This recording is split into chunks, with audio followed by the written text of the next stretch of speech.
This is The Creative, a podcast of authentic discussion with industry pros.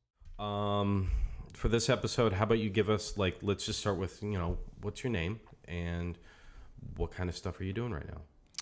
Well, my name is Matthew Fultz. My website is Hero with a Computer. It's kind of what I go by because there's a lot of Matthews out there. So I figured, something a little more creative. Right on. Would have stuck in people's minds better. But currently, as a freelancer, I work with, a variety of clients. They come and go. I was working for Pitchfork for the last couple years. I've worked for Harpo for 2 years, which is Oprah's studio, and that's kind of how I got my start, actually. But yeah, these days I am full-time freelance from home, and it's helped me have the best work-life balance I've ever had since I've started working in this industry. And it's been awesome. I'm happy. I moved from Chicago about 2 years ago, and I just love my life here in Austin. I don't know anyone who doesn't, honestly. Yeah, that's true. Besides during the month of August, but Yeah, yeah. Well, yeah, we've got to pay a tax for paradise. Yeah, I guess so, right? Yeah. Well, okay. So you're freelancing right now, and you've worked with a bunch of folks over the years. Let's see. Where should we jump in? How do you find your clients? Let's go there. So do you have a strong network that feeds you? Do you do a lot of direct outreach yourself and just cold call and hit people up? How does work find you at this point in your career? I'd say it's a mixture of both. I generally get most of my work that comes back to me through just either friends or word of mouth or stuff. So that, my strong network that I have that I get most of my work from, it took probably 6 to 7 years till I was actually comfortable in getting work full time. Okay. But even then I still have downtime. This is definitely a slow season for me, the beginning of the year. Yeah. And usually during this time is when I go back and I start, re-editing my demo reel from all my new work last year, cold emailing people. There's tons of databases with companies, just lists of companies you can just email, and you just call. As soon as I get my new demo reel edited, I usually just start blasting that. If I'm slow. Using something like Salesforce specifically, or is there your own list that you've built up over the years? Just kind of my own list that I've built up over the years, and then Google's always your friend. Just doing creative studios, Austin, Texas, and since I work from home, I'll even go as far as reaching out to people in LA. I already have clients in LA, Chicago, New York. Do you fly out to those clients? No. Yeah. I work from home. Nice. Yeah. So you just reach out to them and you kind of say up front you're remote, and then you guys work it out from there. Yep, pretty much. That's awesome. I've had people that wanted me to come out and stuff, and I'm willing to come meet people in certain places like LA. I go out to visit my friends in LA sometimes, and I told them, hey, I'm going to be in LA. This would be a good time to meet up if you want to meet in person and stuff like that. I was just in New York. I met up with some of the people that I've worked for Pitchfork that I've never met before, and I've been working with them for a while. So that was cool to actually be in front of them. Yeah. But yeah, it's stuff like that. Generally, everyone's pretty chill, I think, in the industry these days, especially as far as working from home goes. I've noticed that too, and it's so weird because I know you've been in the industry for a long time too. At least when I started, and I started in Chicago as well, people were mean as fuck. Yeah, and it seems like it's gotten it was pretty lot cutthroat, friendlier over the years. I think there was a lot more drugs involved back then too. Yeah, that's true. I think people were doing a lot more coke. Yeah, well, at least the folks I was around, I think there was a lot of drinking. Yeah. And not on the job and shit like that, but it was the moment you would get off, it'd be big beers and let's go. They still do that. In Chicago, I rarely worked from home. And, I worked in Chicago for, I think when I graduated in 2010. Yeah, same year for me. Yeah, and I worked for 5 years in Chicago. And yeah, working from home wasn't really an option. Like they wanted you to come in, but they had all these amenities. They had beers and stuff for you at the end of the day. You know, like they bought you lunch or whatever. Like, Oh, see, that's funny. We were in the city at the same time because Yeah. I was there from 10 to 2014. okay, And I was doing, and my portfolio sucked when I came out of school, and I didn't really Whose know what I was doesn't? doing. Yeah. I mean, it was bad enough that back then, like people would barely like talk to me. Like I really was clueless. But so I did a lot of PA work. Yeah. And that was just, man, that was thankless. yeah. I've done some PA work in my time. Yeah. You learn a lot though, and maybe that's just something with that side of the production industry. But that seemed like a bunch of really mean folks. Well, the other thing too is like internships. I mean, like I worked 2 internships for free for almost a year. Yeah, I had a friend do that. Yeah. And Yeah. looking back on it, I feel kind of dumb about it, but you do learn a lot and you get a lot. And like, you know, luckily one of the internships I had, like they never had me on client work. And if they did have me on client work, they were paying me. The other Yeah. internship was a different story, but Yeah, I had one that felt a little bit like a part-time apprenticeship, whereas like Yeah. you know, and it was for a news gathering guy, and so when Yeah. things would happen, we would go out and work, and he would pay pennies on the dollar, but Yeah. you know, it'd be a little bit of cash, and you figure Yeah. your shit out. That's kind of how it should be, I Yeah. think, at least. I mean, like, I don't really think we need to go get a bachelor degree just to be able to do this stuff. Like, Yeah, not it should be necessarily, more of no. an apprenticeship. Like, you kind of learn, because I mean, you learn, the only thing you really learn in school is how to learn. And Right. then after that, you know, because anything you make in school, I mean, you don't ever see it again. Hopefully after the first year, like you've replaced all that work with good work. Like, Well, yeah, and I mean, it's not like it's the 90s or the 80s anymore, where technology kind of persisted for a little bit. Like, I mean, the stuff that I was using in college for video was considered to be reasonably up to date. Yeah. You know, Yeah. by 2008, 2009, now we get 2 2010 updates standards. a year. Dude, it was less than 10 months after I got out of school that it was like just this collapse of acceleration. I mean, SD cards showed up in the 5D, I think, with like 9 months left in my education. Yeah. You know, and Yeah. it was just magical what happened when you didn't have to do one-to-one transfers. And then within a year, the market got upended with Final Cut 10 coming out and everybody migrating to Adobe. Yeah. And then it's just been accelerating ever since then. Or was it Final Cut X? Yeah. I think that's when everyone jumped ship. Yeah, They were like, I mean, they're out the of it. Apple X is Yeah. supposed to like be 10, but like that's Yeah. because Apple's weird. Yeah. And they don't get it that everybody just says X. Yeah. I worked retail for them and they're like, no, it's 10. And it's just like, dude, it's an X. Everyone's just going to read it as Everyone an X. says X. No one They uses don't Roman say numerals OS 10, anymore. they said OS X. We don't live in Rome. Like this. No, it's like your Starbucks drinks. It's not a large, it's a venti. It's like, fuck you, it's a large. It's a give me the small. Okay, so when you were working in Chicago, you said you started at Harpo. Was that like full-blown television production? Were you doing advertising work there? Like Television. Television. Yeah, it was. It wasn't the first job I had, but was it like was the daytime TV kind of yeah. stuff? I mean, it's you know, it's the OWN network. So after the Oprah show canceled, they created the whole network of, Okay. of OWN, and it had, you know, I mean, if you recognize these shows like Super Soul Sunday, I can't even name some other ones right now, but like, you know, it was just a hodgepodge of Oprah type shows, like kind of feel good, like let's help people kind of shows or whatever.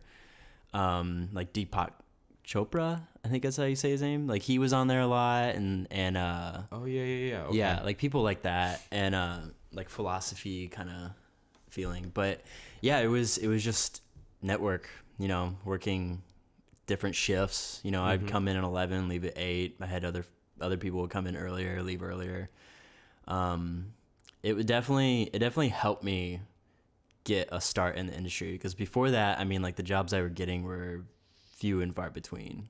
You know, I graduated whenever we were in the decline too, so finding jobs was really difficult. Yeah, the world had ended, Yeah. man. Like I applied to the O network like 3 or 4 times. And, Yeah. I mean, my shit just didn't cut it, and it was competitive years. Yeah, I got recommended by someone because I did like Oh, a that's documentary choice, yeah. like pro bono for someone, And that was through and I got to know her from the internship that I had.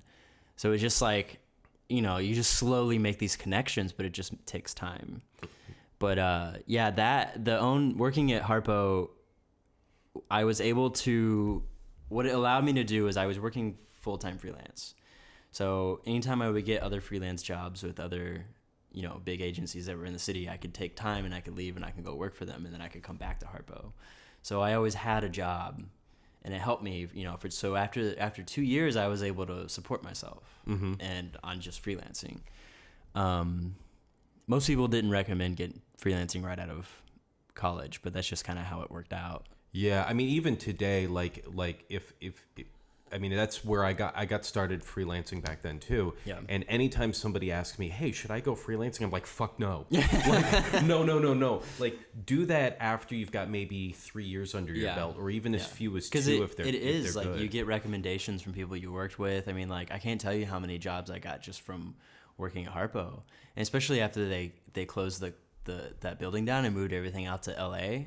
It was like I was constantly getting people that were like, "Hey, you know, like Beth so and so sent your email over," you know, like yeah. It's always something like that. And if you don't have those things, like if you don't have those recommendations and you break out into the freelance world when you're at ground zero and you're starting with nothing, man, like all of a sudden a video editor better be pretty decent at graphic design and print so you can get those business cards made and understand that when you've only got like $50 to figure this out. Yeah. So when you send that money out, like you're going to get cards that are useful. Do you still use business cards? I feel like I haven't had a business card in a long time. No, I think I quit business cards at the tail end of last year. You know, when I left the agency.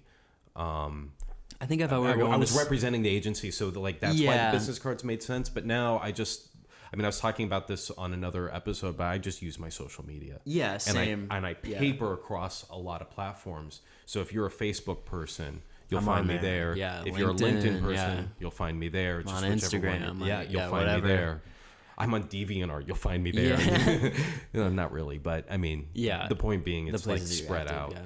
I think if I were to go to something like SeaGraph, I would probably bring some business cards with me, just because it's easier and it's just like a mass networking opportunity, just to like, you know, just here. I mean, I know like people are handing out 1 million business cards a day there, so you're probably coming back with a stack that's like, you know, 4 or 5 inches tall, but like, well, it's like what other? It's either that or you're spending time trying to swap emails. Well, and I think for like a specialty event, I would probably still go out with cards and then try and figure out like some kind of a gimmick, like the Move print cards with like the UFIC code. Oh yeah, or whatever it is. I forget the acronym. But I mean, I remember when I started as a freelancer, it was like getting a business card figured out, understanding my finances. How do I get insured? How do I make sure that like my business is registered in the state the right way?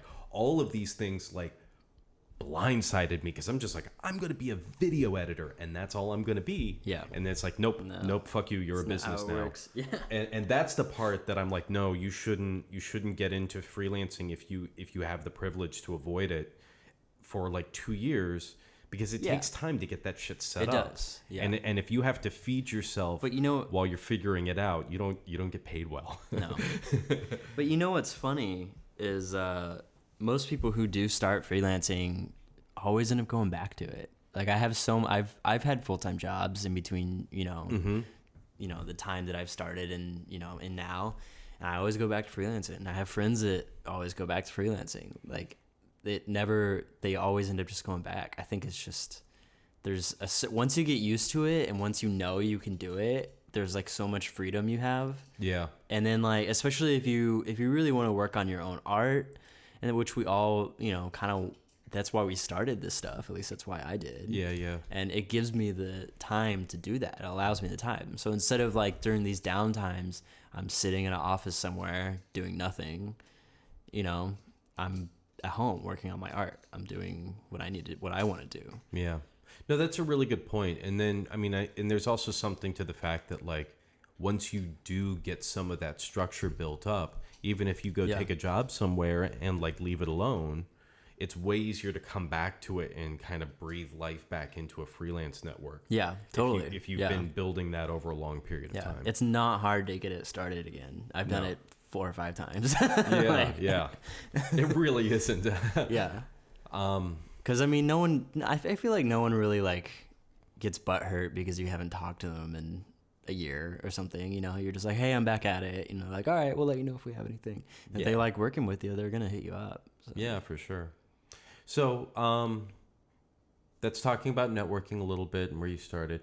And you're doing a whole lot of motion and animation work right now. Do you wanna share with us some of the software that you're using and kind of what that part of the setup looks and feels like? Sure. Yeah. So I started as more of a 3D artist kind of guy.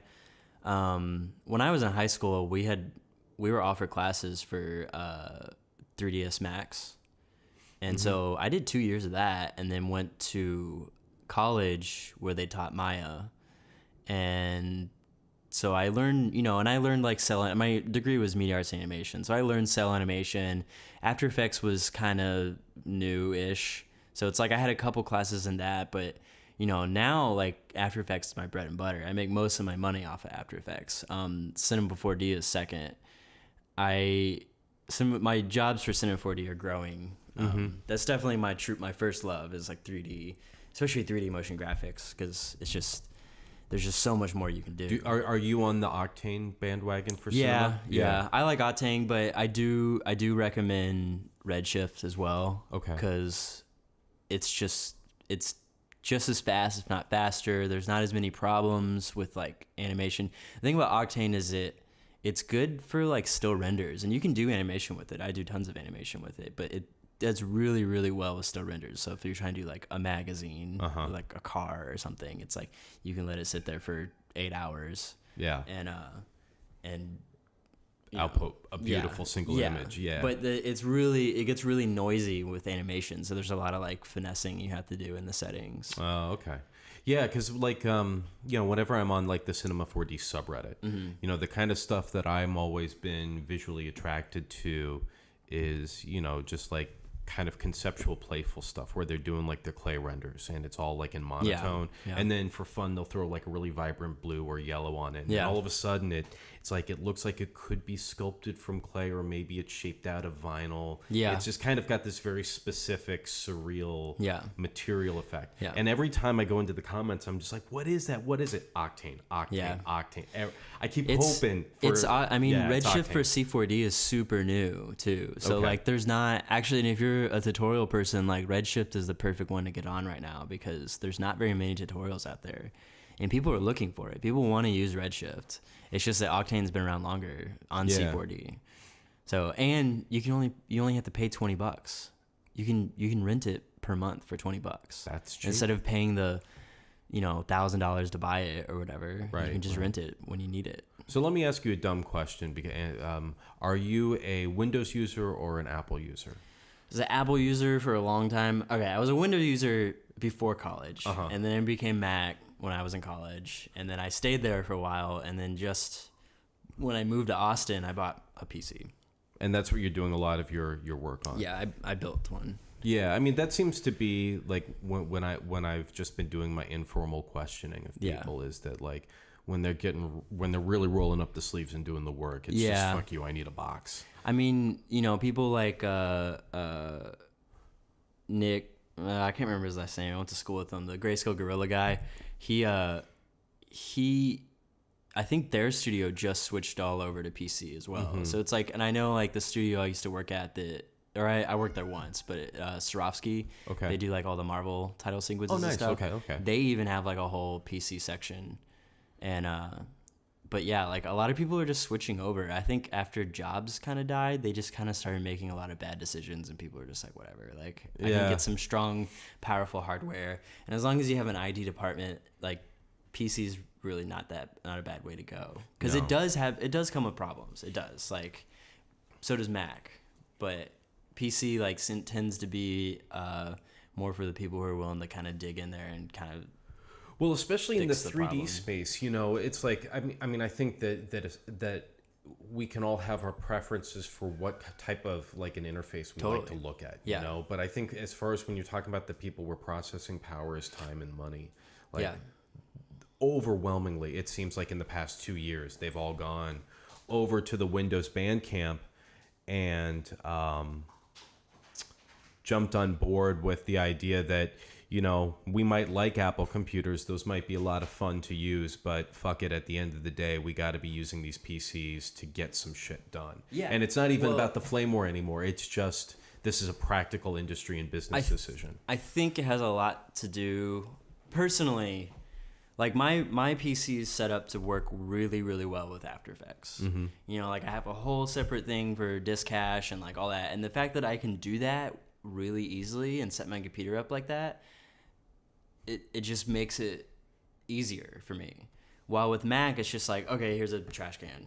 Yeah. And this, you know, you can't really modify it in any way. You can't take it apart. You can't, you know, I want this and this to do this. No, it's just you're handed that and that's just it. And, you know, and if you want it customized, you're paying a ton of money for it. Yeah. I have one of those. I paid a lot to upgrade the RAM. Yeah.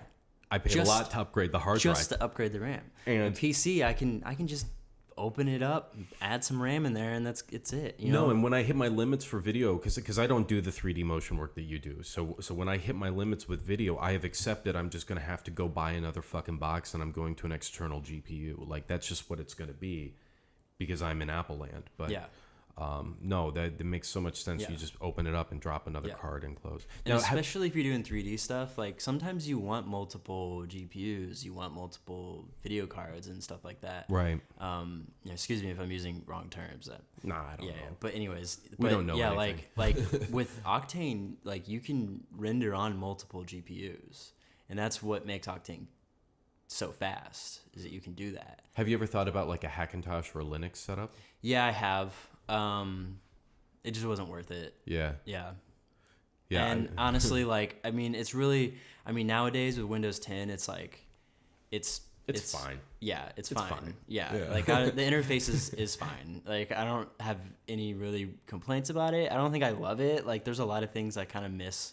These little like short nuances that Mac does. Mm-hmm. Like just like hitting like the down arrow or up key will take you to the end of your line of your sentence or the beginning, like stuff like that. Or like being able to drag your, you know, if you're just trying to save something and being able to drag like from your Finder in a folder into your save menu, Oh yeah, Finder in that menu, drop zone window. and it just automatically goes in there. You know, with PC, I have to copy and paste like the file path. You or know, I whatever. think there's an extension you can get that does that for I'm Windows. sure there is, yeah. I mean, Yeah.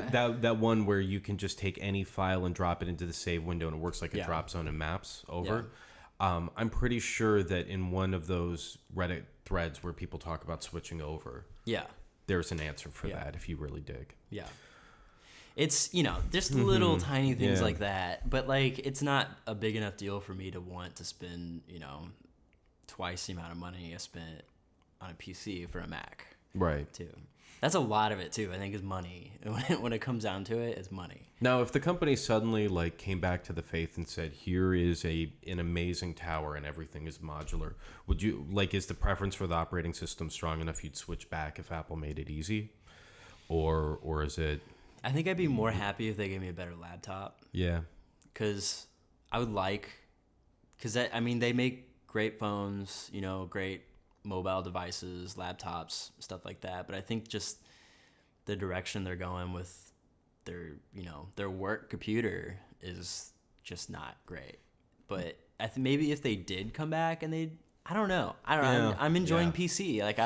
Like I've switched over and you know, I even have a Google Pixel now. I don't even really use iPhones anymore. Like, Well, it's such a cost Yeah. to switch over. Like, you better be, and not trying to put you on the spot, but it's like, that's the kind of thing that's like, once you make the commitment to move over, it's like, Yeah. no, I want to be here for a minute. yeah, Yeah. exactly. And maybe I'm not gonna say I'm never gonna go back, but like, I'm a PC now. Like Yeah. that's just the way it is. I don't know. Like, No, that's so interesting because I think I think you and others remember like a year and a half ago I was really exploring the differences, and I wound up sticking with the Apple side of it mostly because the transition cost of moving all of my my archive of data, which was terabytes of shit, Yeah.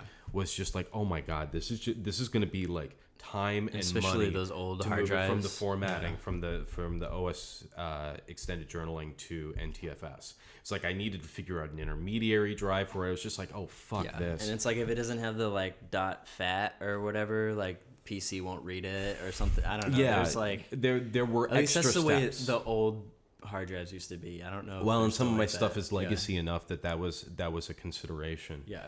So there were extra steps with that, and then I've got too much history in iTunes. You know, not that I'm using the program anymore, but I was really nervous about all these other like little personal things crossing over.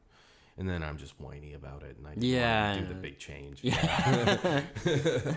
That was the other part. We're all kind of whiny. I'm pretty good with Premiere like this. I don't want to alter it. I do appreciate Cloud now, Adobe Cloud. I think at first, because I used to, I don't know, they make it affordable for people like me as a freelancer. You know, like it's not, I don't have to pay an arm and a leg for the software anymore. And I can use it on my Mac and my PC. I can go back and forth. Like it doesn't stop me from switching back and forth. Yeah, because before you needed one or the other. Now it's just you're on a cloud, just download it. Right. just log in and download it. And there were a lot of years where the cloud was annoying. I think in the beginning I was a little like skeptical to it, but then after a while I was like, okay, I get it. Like, yeah, this is better, definitely. Yeah. I think it's been in the past year or so that it's starting to feel more normal. I'm still waiting for the Premiere project files to get a little bit more durable than they are. Yeah. And I imagine it's probably similar with After Effects. It's always the complaint. Yeah. There's always something that's just but there. Yeah. I mean, I say this with ignorance to how the shit's coded, but I wish those files were as reliable as PSDs were. You know, where it's just like a Photoshop file from like 5 years ago still launches. Yeah. You know, and No, you can't. it might throw up a couple pops-ups saying, hey, you know, don't be surprised if some of this shit is broken, but at least we opened it. It's like, can we have that for No, the you have to moving save in like things? legacy and stuff like that. I mean, even cinema, you can go back and open stuff. They'll just be like, hey, like these new things we added, like this is gonna work, like this is gonna be broken or whatever. But at least it opens. Yeah. And that's a 3D file. Like you think After Effects and Premiere could do that? I don't really know why. Yeah, I'm not sure. Maybe it's because we are just ignorant to how it's coded, and I mean, it's way more complicated than it. The world is so full of expertise at this point, you know. It's like I know what's at the tip of my pinky nail, and everything else. I'm sure somebody somewhere is just gonna say, "Fuck you, you know nothing. It's this because of this, you ignorant asshole." And it's like, well, shit, you know. Yeah. So I say that it's like, why can't my file be this perfect way? And it's like I have no goddamn clue like how you get there. I mean, but the thing is, you can save out legacy, and I think you can go back like 3 or 4 versions, but that's about it. Oh, that's something I haven't tried. Yeah, you can save legacy. Premiere. I think that's what it's called, is save legacy. Okay. Save or export as legacy. I don't know. It's something like that. I don't know. Since Cloud, I really haven't had to worry about it. Yeah, look. I mean, I just do the thing where I duplicate files and convert them as I go. Yeah, same. You know. Yeah. I mean, we I think now they copy it for you. Yeah, I make stupid stuff for social. Like it's not like it's good to have a historical record of the work, and it's good to be able to dive in on a moment's notice if you need to revisit something. Like for clients, like we would occasionally have to revisit old ads that they would want to rerun. Yeah. You know, so being able to have that legacy and diving back in makes sense. But man, it's social media. It doesn't matter that much. I wonder if hard drives are going to become like the new journal.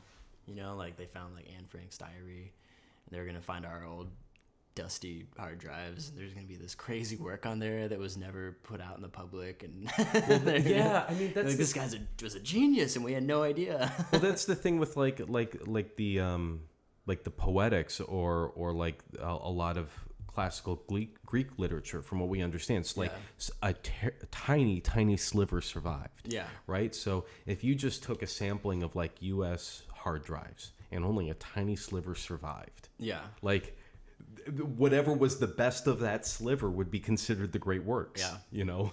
I think, what was it? They just found something in Italy, like they dug something up in Rome that was like an old king's diary, and like they're just fascinated by it because it shows, because to them what it shows is he had normal human emotions like we do today. Right. Because you don't really look at, when you look at history, it's like you miss all that, you know, like you just get the like, you know, the painting that Michelangelo left or whatever. Like, you don't really get how, you know, the dating problems that he had, or I know, right? Gosh, that's true.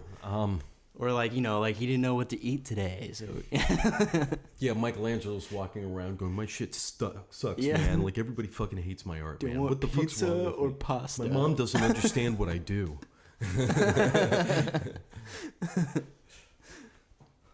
I paint ceilings, Mom. Get off my back.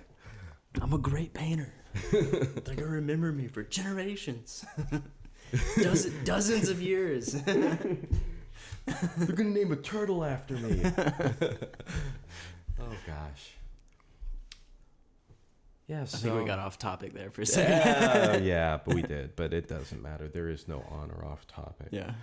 I don't know, man. So you're working from the house a lot. How do you keep that from being lonely? Well, I have roommates and Yeah. a girlfriend. The girlfriend's new, but she's definitely helped a lot in the last 6 months since Yeah. we met each other. It gets lonely. I think one thing that really helps me is just having hobbies too, because like I really like to cook a lot, and just being able to cook 3 meals a day from home is awesome for me, at least. Right. And honestly, that type of stuff like gives me a lot of inspiration, and it keeps me healthy, and like it definitely helps as far as that go. But and I'm not necessarily like sitting, 8 hours or I'm working 8 hours, but I'm not like sitting there for 8 hours, because I'll get up and I'll like do something. I'll go run, I'll ride my bike, around lunch, like take a break and stuff like that. So that definitely helps a lot. I know other freelance friends that will meet up for coffee or something. Yeah.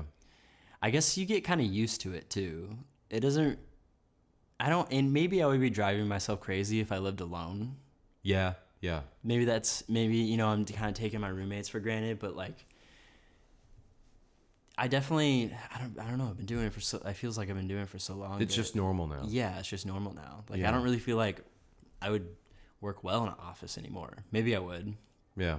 But I've worked home for so long that, like I'm used to doing my, go take a break and go for a bike ride, or get some exercise done or cook my food, Yeah. that kind of thing. There's a lot of perks to being able to Yeah. stretch your day out without having to deal with a commute or concentrating Oh, around totally. a place. Because I can get up and I can start working right away. I don't have to drive anywhere. I don't even have to brush my teeth if I don't want to. Yeah. I do, but Yeah, but if you've got that thought, you can kind of complete it and then Yeah. go to the bathroom and Right. put your clothes on and all the rest. And the other thing too is like, how many hours are you really working in the office? Like let's really break it down. And it's like, you're sitting at your desk, sure, but how many hours are you really working?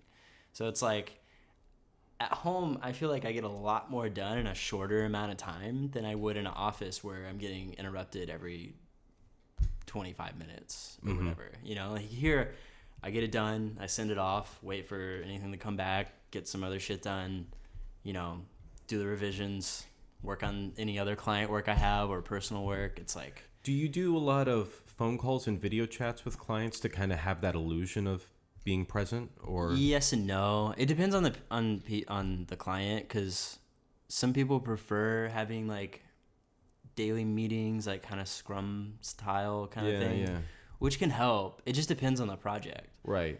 Some projects you don't really need any direction. It just needs to get done. The initial email of like, here's a list of things that need to get done. Here, you do it. And then because sometimes it's just things. It just takes time to work it out. If it's a design project, you're sitting there by yourself anyways, like really working it out, trying to get it to somewhere where aesthetically you think is appropriate, and then giving it to them and getting feedback. Well, and that's one of the things that I've noticed in my personal journeys that is really the big difference between the opportunity to work at home versus being in an office environment. Isn't Austin like the most work from home city in the country right now? I don't know the details, but it wouldn't surprise me from the folks that I talk to. I mean, I think it's somewhere. It's like it's got some kind of stature to it. Yeah, my own bias is everybody's fucking working at a coffee shop or from home. Everyone. Yeah. Oh, it's crazy. You go out in Austin and people are like walking around and you're like, what is people working? Yeah, it throws me off sometimes because I was doing a run at an office and we was all in the structure, and then that run ended and I was back out in kind of the free form world, but it was just long enough that it tripped my disorientation between the two. And it's been a little bit unnerving. It's like, oh shit, like everybody's out. Like I've lived in cities where it's like the city breathes. Everybody goes in, they work in a building, and then it breathes out. Yeah. Chicago's like that for sure. Yeah. Especially in the winter. And then so when you're in those hours where people in the office, like everything's fucking dead. Yeah. And like Austin's bumping all the time. All the time. Yeah. The restaurants must love it around here. I mean, and the diners, like you can go to a diner at midnight and there are people with laptops rocking it. Yeah. But that threw me off. I was gonna say, like my experience is being in the office. There's all this like fury and justification around work, and that creates all this like cognitive drag and stress, and that then gets you to the place where you need 8 hours to get 6 hours done because everybody's kind of in this semi-state of stressed exhaustion. And it does seem like the folks that are working from home, they're minding their mental effort way more thoughtfully and way more intelligently, and they're taking that cognitive output ability and really treating it as a strategic resource. I think that has a lot to do with because when you work from home, your time is your own. So if you can get your work done, then you can do whatever you want with that time you have left. So it's like if you need to go walk your dog, or if you wanted to go disc golf for that day or something, it's like as soon as you're done with your work, you can go do that thing. You don't need to sit there for the rest of the workday. Yeah. Because it's like, I mean, if you or getting up every hour to just walk around for 15 minutes. It's like in an office, they're like, what are you doing? You should be at your desk working. Here, it's like you are managing your own time. Yeah. And if this is your process to get these things done faster, that's how you do it.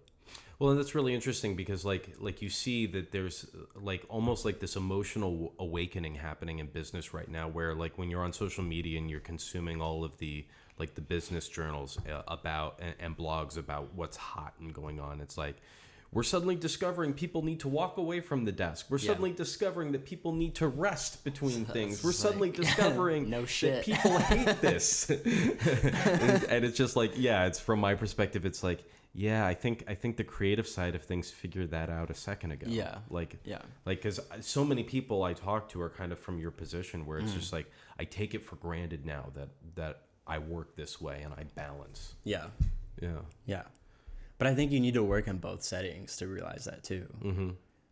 Do you ever get yourself caught in big, heavy grinds where it's just like 14-hour days and you're just crushing it and you just have to be all at that speed? Yeah. But that's okay because usually that means there's this is what really frustrated me about Chicago was that you would get those grinds and at the end of it, there was another grind.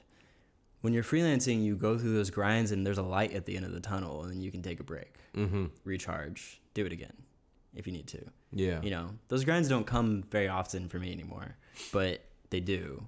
And when they're here, I'm more than happy to do them because I know, it's not something in the world. Like I'm going to get through it. Right. No job's perfect. Yeah. Like there's always shit you have to shovel. Yeah. And it's like, I'm going to get through it and then I'm going to be able to take a couple days off if I want to, And because I worked 60, 80 hours in 5 days, you know, or over the weekend or whatever. So it's like, but in an office, they expect it a lot different, They're trying to make money. They want you, as soon as you're out sleeping under the desk, here's another one for you to sleep under the desk. It's like, it's just like a never ending shit shoveling, So I do. It does come, but it's a lot different than as if it's in the office. That's true. That's a good point. And it's like, I have been in companies where they have had me work over the weekend and they'll give me a Monday off, but most companies don't do that. They still expect you to come in on Monday, even if you work over the weekend. Yeah, I've been places where it will be you need to grind all day and there's a crush deadline. So it'll be like you work all day and it's supposed to be the culture of you don't take the work home. Yeah. But you've got a fucking deadline. Yeah. So then you go home and you work another 7 hours and then you're back up and you're working. And so it's like all you get to do is just like go to a room to sleep in that's not at work. Yeah. And then come back to the room that you work in. Yeah. Hopefully work's paying for dinner and So stuff. a lot of times they're not. I had one job that it was like that. There was a lot of grinding and stuff, but we had unlimited PTO. So I would just tell them like, hey, at the end of this job, I want to take 2 days off or whatever, or a day off. And they'd be like, yeah, sure, whatever. You got your work done. That's all they cared about.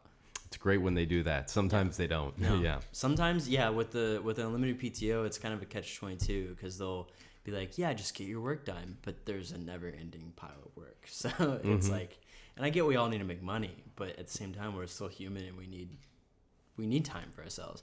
I think the number one regret in most nursing homes is I work too much. Yes. Yeah.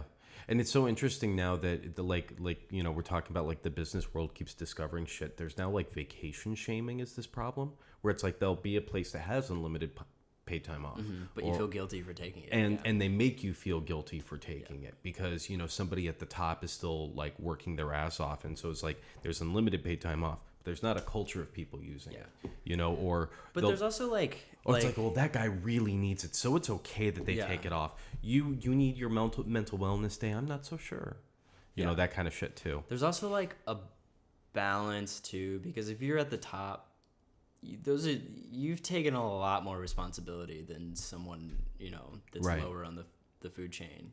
And well, you'd hope they would vacation even more. Right, but that's just part of it. Is like you have more responsibility if you want that, and you're accepting that higher pay rate, and you're accepting all those responsibilities. So it's like you get to go into that knowing that, and stuff like that. I mean, like every interview I have, I go in with knowing what my responsibilities are, because otherwise, in the end, like if they're expecting you to do a director's job but not giving you a director's pay, well, that's not very fair. Right. Like. Yeah, how do you fight against that? Because that seems to be a thing that happens a lot where, like, the collapsing of these processes in technology leads people to believe that they can hire one person for, like, 6 roles. Yeah, I'm just really, really upfront in the interview process. I just say, like, what are my responsibilities? Well, that sounds like a director's job, so I want this amount of money.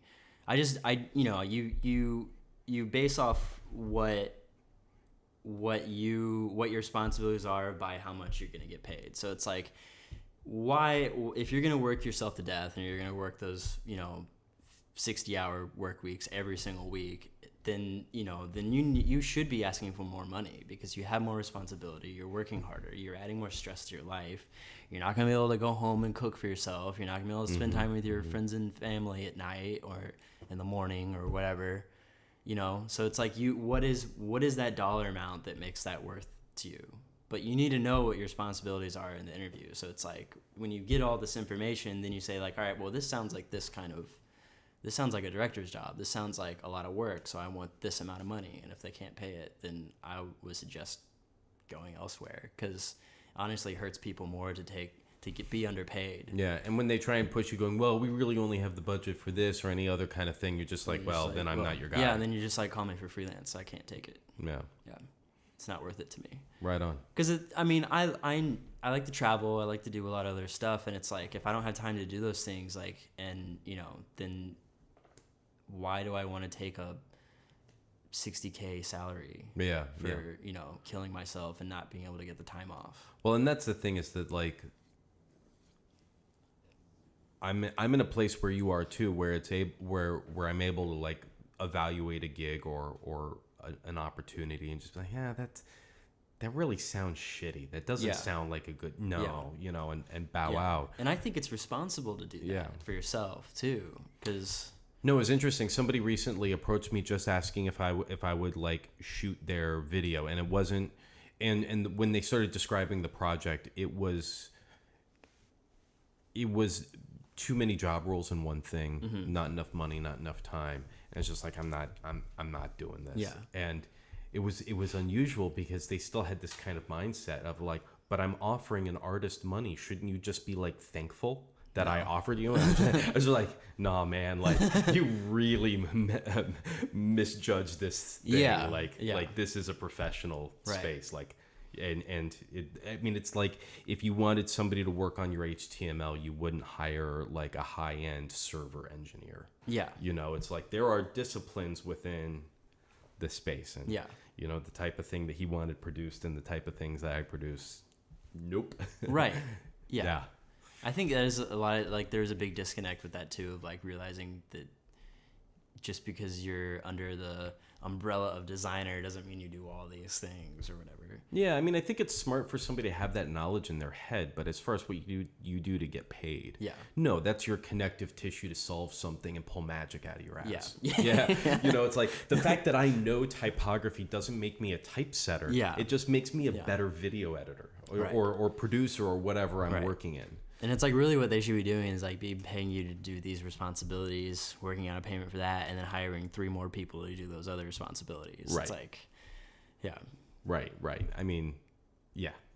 And again, it's like an editor that understands cinematography means that they can talk to somebody about the thing. It doesn't mean they're supposed to shoot it. Yeah, that's a good point. Well, we're at about 45 minutes, 46.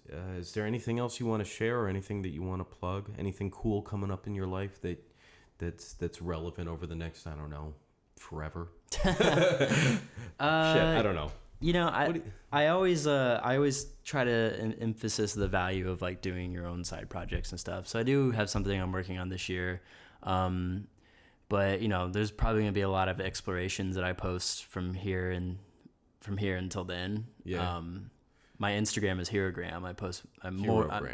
I'm mostly active under that. Great. I'll put you know what I've been doing with folks, like the first guy that I interviewed, he's like, he doesn't even have like a website, so it's like the first episode's got like no links in it, but everyone else has got either a personal website or an Instagram or something. That is one thing I try to stress with, like, if students are asking stuff, I'm like, literally just get a website. That's publish. Like, that's like, even if it's not that great, like, get a website, have a website. That's it. Like, I'm even at the point where it's like, if you can't, if even getting like a Squarespace together feels too intimidating, go pick a social media platform. Yeah. And create an account just for. I think I was just using Vimeo like for a while. Yeah. It's just fill it with like none of your personal life, just the professional stuff, and then I think more and more people are really willing to look at a resume and just a social page. Yeah. If it's got the right shit on it. You know, if you're sending your personal Facebook and it's got party mixed with work, that's different. But you know, if you created your own Instagram like yours, and it's just, this is work. There's no baby pictures. There's no food. Mine's mixed with like travel photography and motion graphics. That's pretty much all it is these days. I'm a human and I make things. Yeah. Because I've always liked photography. It's just, you know, it's not gonna make any money. Right. I mean, that's what I feel about like the noodling that I do in Photoshop. I really enjoy it, but that's not what I lead with to get paid. Oh yeah. I thought you were literally about to say you noodle, you know, with the catfish. You ever heard of that? No. Noodling. What? You stick your bare hand, and you roll up your sleeve, and you stick your bare hand down this hole. Oh and God, no! Catfish bites your arm. Ew! And you pull it out. That's noodling. Yeah, I've seen like animated gifs of this and stuff. You know, like on it's a thing. Whatever. It's a super. I mean it more like riffing off of what musicians say, where they just fuck around. Yeah, that's what I mean. Like, just no, I do not have fish lick my arm, chew on it, whatever. Yeah, chew it like gross, like your dog on a toy. But on that note, we will hit end.